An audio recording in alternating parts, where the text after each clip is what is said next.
This radio has an RX antenna connector on the back. I don't know what it's actually for. Um, but I was picking up radio on here. If you will look and see, I'm able to share the SDR with the radio. Kind of similar to what the 901 does. But then I realized I don't even have the heater on, and I can hear myself.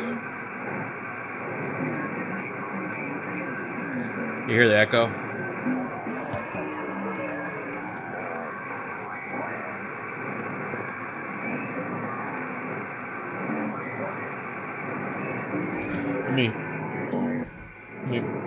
Let me put it on here. Hello, 1, 2, 3, 4. We don't have anything going on. So, I definitely don't want this thing hooked up back here. I don't know how they have it set up. I'd have to go and look up the manual. I've got a manual somewhere, but I just don't know what to do with it. But, man, I don't want to be blowing out my SDR play. And it doesn't take very much power to cook one of these things. I burned up one with my 102. I was tuning it up on AM. Let me just come over here and we're going to open up, get the mouse back over here. We'll open up the 101zd manual. ft101zd.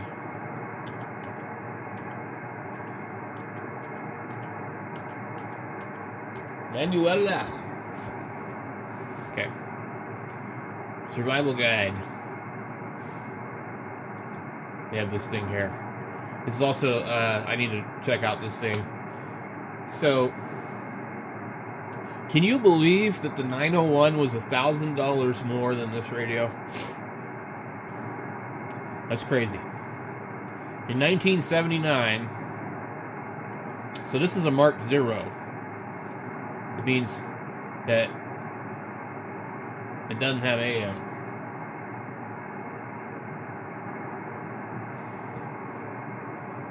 And there was a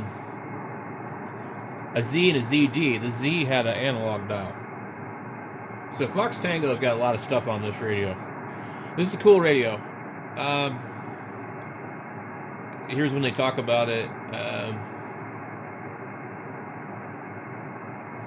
Let's see what it says.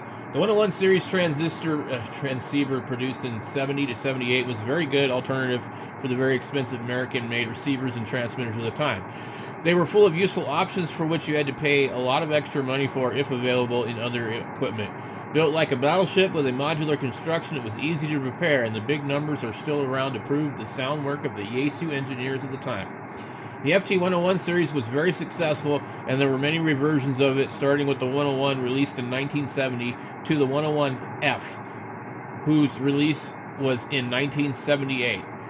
See the 101 page for more information.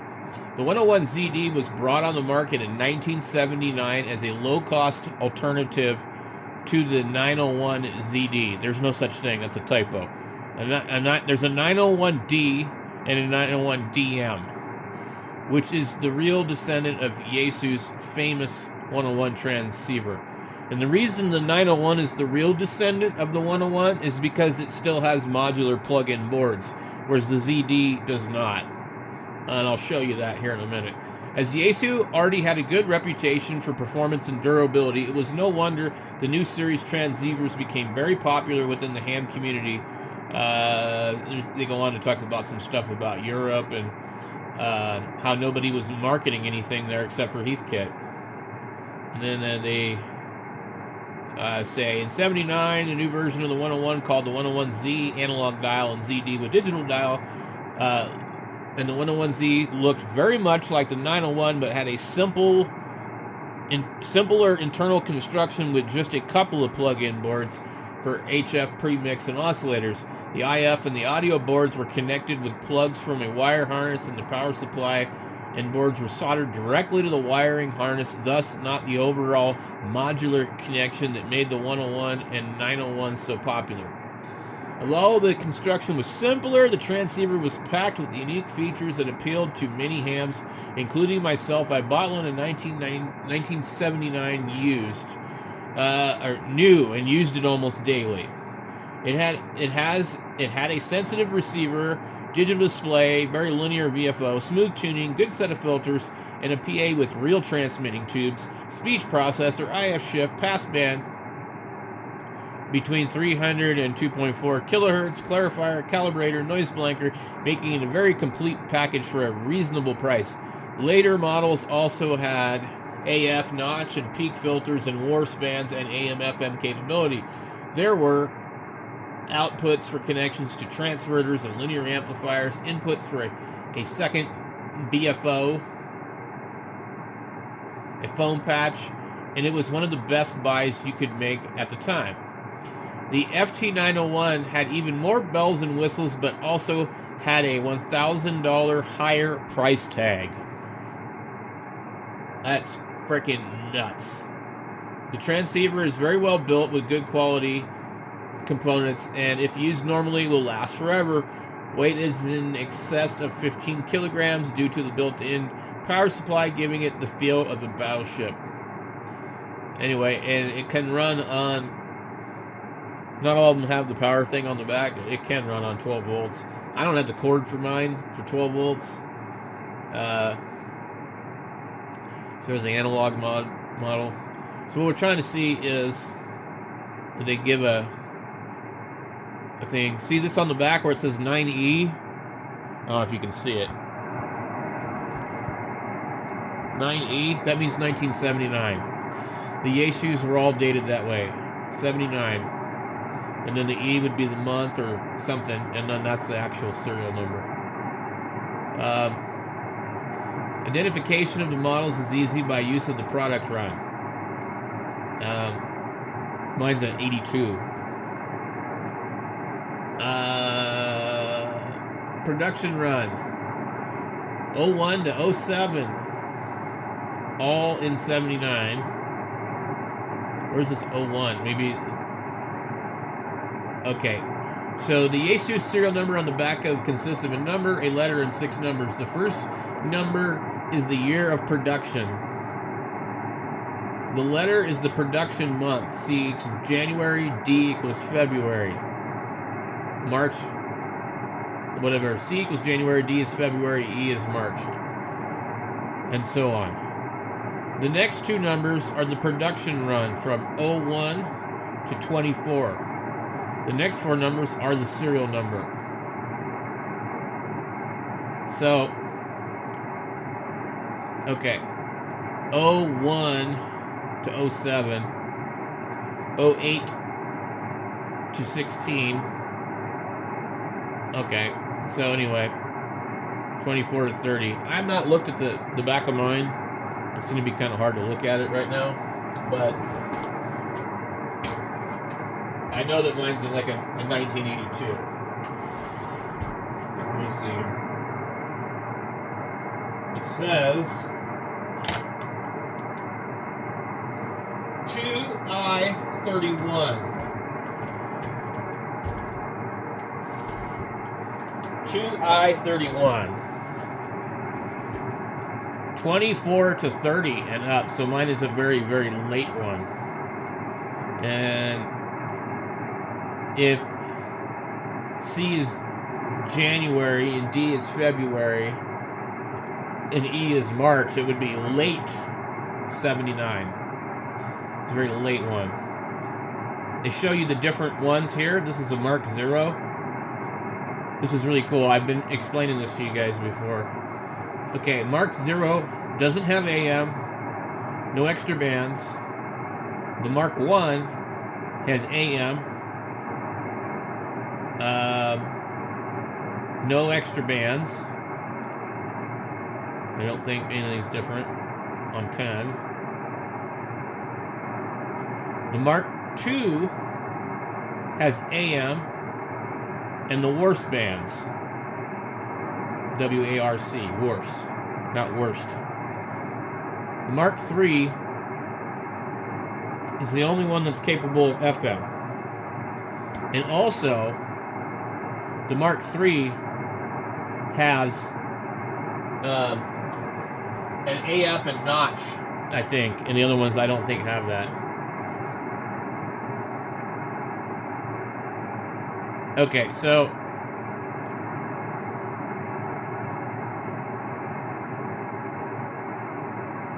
Mark 0, Mark 1, Mark 2. Okay, and then they say Mark 3 model has AM and FM. AM or FM, not both. It needs a special board. You have the extra bands. You have silver switches. One of mine is black. I don't know what's up with that, but the guy that I got mine from had 2 radios. He had like a Mark 1 or Mark 0. I don't know what one he had, actually. So technically there's 4 of these, really. A Mark 0, 1, 2, and 3. So what's the difference? Okay, a Mark 0 has no AM. Okay, so the very earliest one has no AM. The Mark 1 has AM. The Mark 2 has the extra bands and AM. Okay. And then the Mark 3 has different switches. So another way that you can always tell the Mark III is the silver trim around the knobs. The switches in all models of the 101zd have the same functions, but the Mark 0, Mark 1, and Mark 2 models, they all have black tumblers. In the Mark III, they are silver tips fitted by silver rings on the knobs. All models have a width control for varying the passband of the IF filters. The Mark III has the addition of a audio APF/notch filter. So the one I have is the most desirable one, which is why I haven't gotten rid of it, even though I really don't want to fix it. It's a cool radio. But somebody boogered with it, and I don't know what's up with the processor. I don't know what kind of mods they might have done to the AM board, because somebody had 11 meters in it, and they did some weird crap to it. Is there a difference in the pre-selector? No. Oh, yeah, the plate and the load look different. But they have really documented this quite well.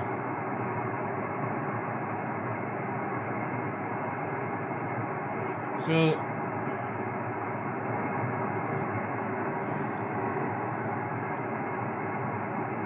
anyway, I wanted to find out what that damn thing on the back of it is supposed to be for, and I thought maybe it might be in here. The display unit is not the same as, that's the AF unit.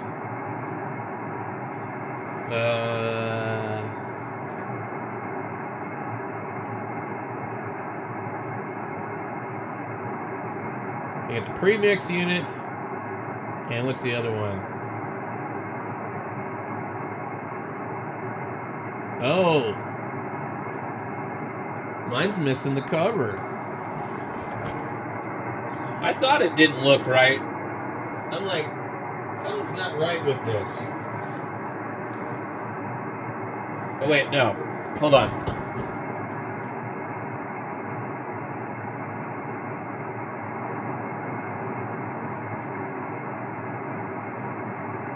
So this is what mine looks like right here, but it doesn't look like that. The different part number, I guess. The 1978, 79, and 80 is used in production runs 1 through 15 in the ZD. This counter is a complete enclosed unit consisting of a display board, counter board, and a count decode board. It uses the standard TTL circuits. The counter has an offset programming to display the correct frequency of the carrier in an ingenious manner. The counter is programmable for other offsets with dip switches. The counter uses 6 HP LED displays for a frequency readout to 100 Hertz. It says tip. The MS9520 was produced solely for Yaesu and was never on the market. There is a kit available with a PIC processor which substitutes all the functions See page 19 of the site. Something. Used in production from 16 to the end of the ZD. This is open one. This counter uses a custom LSI chip, the OKI MSI 95230RS, which has all the possibilities of the older counter, including the frequency offset in one chip. The rest of the board is used for the transistor digital segment drivers. The LED display in this counter is multiplexed. Okay, here's the AM unit. Interesting how that wire goes over here, and in my radio it doesn't go anywhere near there.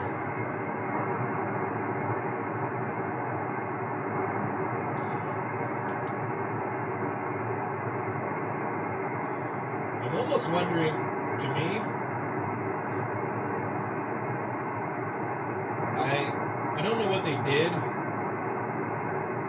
but I want to say that my AM board might not be plugged in correctly. But can we inspect this picture? Okay. You see this cord going from here to there. And then there's the FM unit.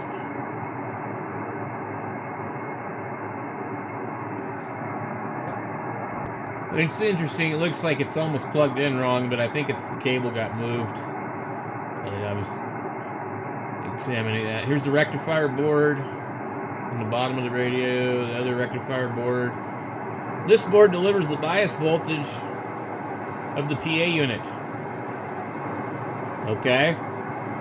I think that board might be bad. So, what we're probably going to end up having to do, I don't know if I have these capacitors, but I'm gonna test the radio since I went through it, and if it doesn't transmit, I'm probably gonna order and replace all these caps. This board delivers the bias voltage of the PA unit, the 150, 160, 200, and 300 volts DC for the driver and power amplifier. This board is mounted at the left side of the transceiver. On this board is also the CW keyer circuit. This board is used in all models. So I can tell I've still got these ones with the red stickers on them, and the ones next to them are orange. So I think those have been replaced, and I'm definitely going to want to just replace them. There's no other way to do it. Okay, power amplifier. When I'm making sure that there's a coupling capacitor in the bottom of here. Power amplifier consists of two 6146 heavy-duty transmitting tubes. The input filter and output filter, and the output filter delivers the RF signal to a suitable antenna. The impedance has to be between 50 and 75 ohms. An antenna with a different impedance at the feed point can be used, but there must be a matching device between the transceiver and the feed point. The same goes for other antennas with a lower impedance. The 6146 PA tubes are very rugged and can deliver around 100 to 120 watts output depending on the band of operation. By an input signal of 180 watts in the SSB and CW mode. In AM mode, the maximum output is 45 watts. This is due to the fact that the SSB signal has just one sideband, which has only 25% of the power factor of an AM signal. So the tubes can deliver sideband 4 times the power of an AM signal at the same dissipation. It is never a good idea to push the PA to the limit. It is much better to run the PA with powers around 150 input and blah, blah, blah.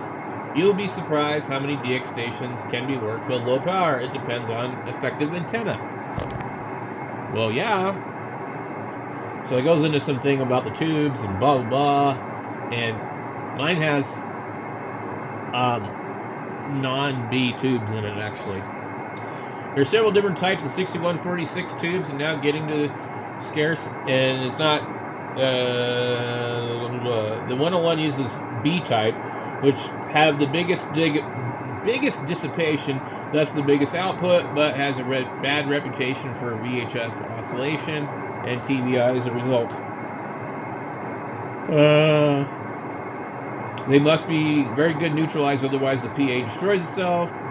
The basic 6146 and 6146 sturdier tube with same tube with a sturdier heater is still around in great numbers and can be used if there are no 6146Bs available.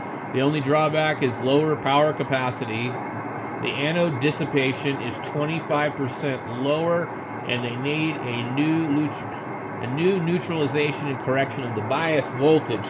Another tube is the 6146W, a military designation used as a replacement.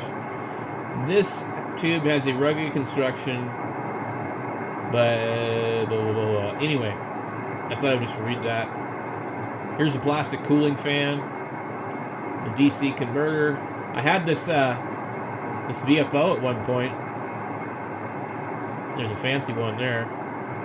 I've never had that amplifier, the ft101zd. It'd be cool to have. And here's the 901 accessories. 901 accessories, or the ZD can use 901 accessories, but there are some restrictions. Transverters, the 901 multi-scope. The guy I got my radio from had that. I have that speaker, the hybrid foam patch speaker. Boy, that would be cool to have the antenna coupler. I don't think it covers more than like 500 watts maybe.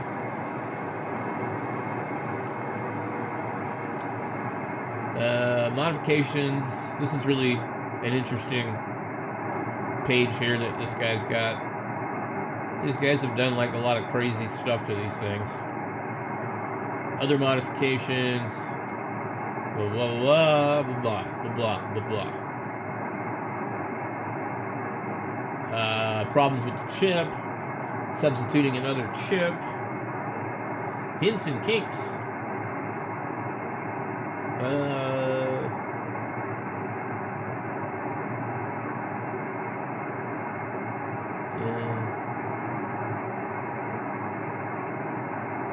Transmitter stops working. Perfect. The band change switch is in two parts. It is joined where it goes to the 6146 compartment from a steel shaft to a fiber shaft. The connection comes loose and the bands do not line up properly. It is a good precaution to mark the shafts with a marker pen and then tighten the screws. I have heard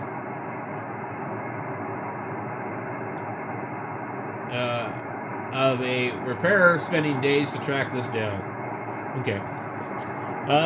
We might check that. That might be worth looking at.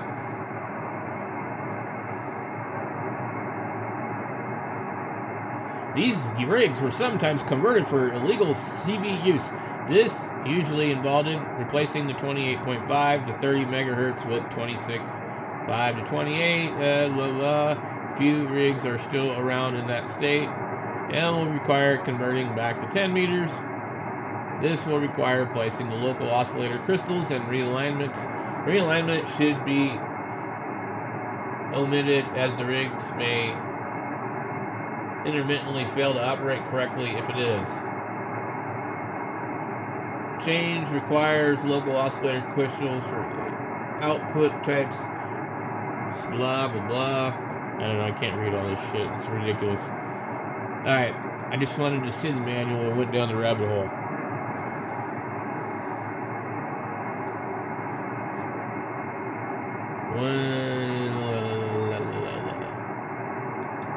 Okay. Here's a manual for I don't know which one, doesn't really matter.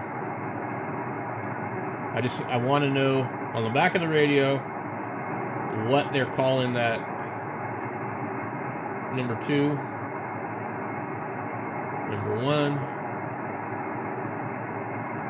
Well, this is not the same as mine then. Okay. Receive antenna. This jack is switched in parallel with the antenna jack on receive for use with an external receiver. I'll be damned. Why is it called a receive antenna then? It makes it sound like it's supposed to go to a separate receive antenna. No, it's for a separate receiver. That's absolutely awesome. Okay. So, technically speaking, we should be able to use it while transmitting.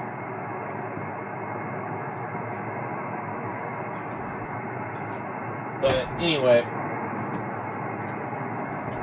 Oh. Without it connected, seem to be fine. Now I gotta see if I can tune this thing up. So when I had it hooked up and the heater was off, I was talking and my signal was popping up on here and it was like 10 over 9. So I can't imagine having that signal that much without the PA on. Like, what's it gonna do? Is there RF leaking? So I don't want to chance hooking this thing up like that. But right now I'm waiting for the heater to warm up, and then we're gonna go and see if we can tune this thing up into a dummy load. Test 1 2 3 4.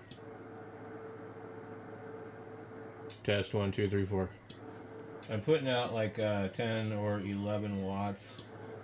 And what I think is happening is there's some kind of breakdown in between the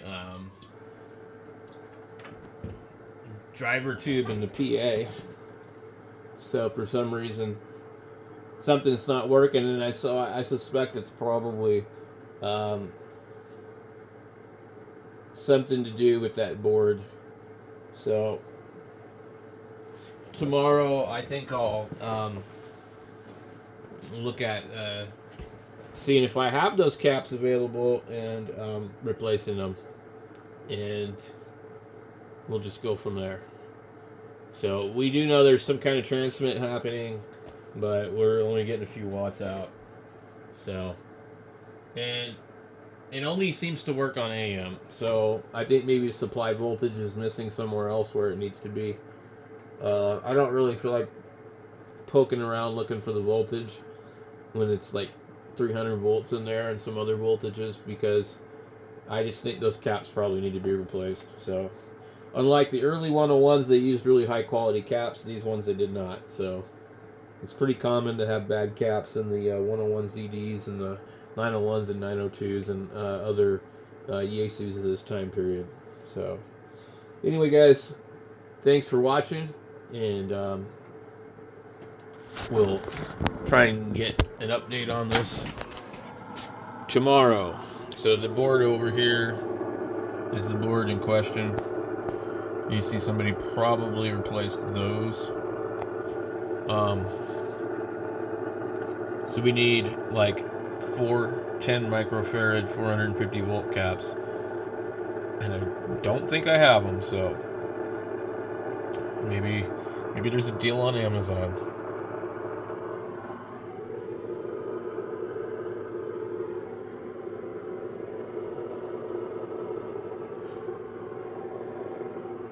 Catch you later.